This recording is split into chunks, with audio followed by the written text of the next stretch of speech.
আসসালামু আলাইকুম। AutoCAD training এ আপনাদের সবাইকে স্বাগতম। আজকে আমরা শিখব কিভাবে ফাইল সেভ করতে হয় এবং পূর্বের সেভ করা ফাইল কিভাবে ওপেন করতে হয়।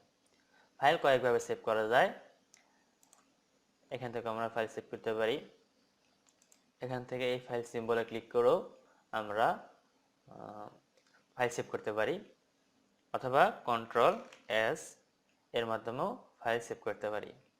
এখানে দুটি সেভ করা ফাইল পূর্বে সেভ করা আছে। এখন আমরা এটাকে একটা নামে সেভ করব। ধরি এটার নাম CAD ক্যাট, এটা ক্যাট নামে সেভ করব। এখন আমি এখানে আবার পূর্বের সেভ করা ফাইল যদি এখন আমি ওপেন করতে চাই, এখান থেকেও ওপেন করতে পারি।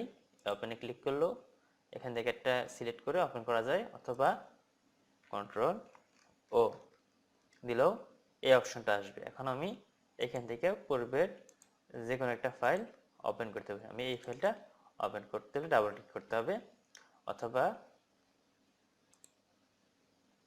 ওপেনে এই ফাইল সিলেক্ট করে ইন্টার চাপলে ওপেন হয়ে যাবে। আজকে এই পর্যন্তই। ধন্যবাদ আপনাদেরকে টিউটোরিয়ালটি দেখার জন্য।